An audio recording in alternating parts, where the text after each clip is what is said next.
കാര്യത്തിനെ കുറിച്ച് തന്നെയാണ്. എല്ലാവരും കാത്തിരിക്കുന്ന ബഡ്സ് കേസിൻ്റെ ഹിയറിങ് നാളെയാണ്.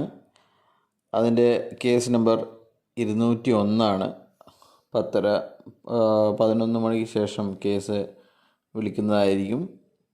ഇത് 24ാമത്തെ സിറ്റിംഗ് ആണ്. ഈ കേസ് തുടങ്ങിയിട്ട് 24ാമത്തെ സിറ്റിംഗ് ആണ്. ഇവിടെ എടുത്തു പറയേണ്ടത്, ഇതുവരേക്കും ഇവരുടെ കമ്പനിയുടെ കാര്യങ്ങൾ പറഞ്ഞ് വാദിച്ചിട്ടുണ്ടായിരുന്നില്ല. ഇതുവരെ പറഞ്ഞിരിക്കുന്നത് സിഇഒക്ക് കാറ് വേണം, സിഇഒക്ക് പൈസ വേണം, സിഇഒയുടെ അക്കൗണ്ടുകൾ ഓപ്പൺ ആക്കി കൊടുക്കണം, സിഇഒയുടെ മക്കളുടെ അക്കൗണ്ട് ഓപ്പൺ ആക്കി കൊടുക്കണം, വക്കീലിന് പൈസ കൊടുക്കാൻ അക്കൗണ്ട് ഓപ്പൺ ആക്കി കൊടുക്കണം എന്ന രീതിയിലുള്ള കാര്യങ്ങളാണ് ഇതുവരേക്കും വാദിച്ചിരുന്നത്. 1 വർഷം ആയിട്ടും 10 മാസമായിട്ടും ഇതുവരേക്കും കമ്പനി ചെയ്തത് ലീഗൽ ബിസിനസ്സാണ് എന്ന് ഇതുവരെ ഇവർക്ക് കോടതിയിൽ പറയാൻ സാധിച്ചിട്ടില്ല എന്നുള്ളതാണ്.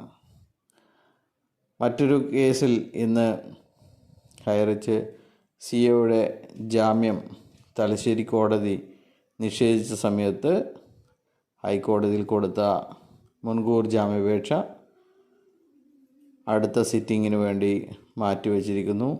അതുവരേക്കും ഇവരെ അറസ്റ്റ് ചെയ്യരുത് എന്നുള്ള ഇടക്കാല ഉത്തരവും ഇന്ന് വന്നിട്ടുണ്ട്.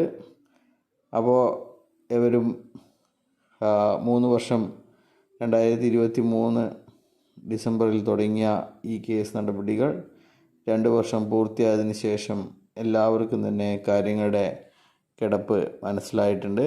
അതുകൊണ്ട് ആരും തന്നെ ഈ കമ്പനി വേഗം തിരിച്ചു വരുമെന്നോ അല്ലെങ്കിൽ വേഗം പണം കിട്ടുമെന്നോ ആരും തന്നെ പ്രതീക്ഷിക്കുന്നില്ല. കടമുള്ളവരൊക്കെ മറ്റ് വസ്തുക്കൾ വിറ്റോ കടം വാങ്ങിയോ ആ ബാധ്യതകൾ അടച്ചു തീർക്കാൻ ശ്രമിച്ചുകൊണ്ടിരിക്കുകയാണ്. അതുപോലെ തന്നെ ബാങ്കുകളിലെ നിക്ഷേപമെടുത്ത് ഹൈറിച്ച് തട്ടിപ്പിൽ നിക്ഷേപിച്ചവരൊക്കെ അത് മറന്നു കഴിഞ്ഞു.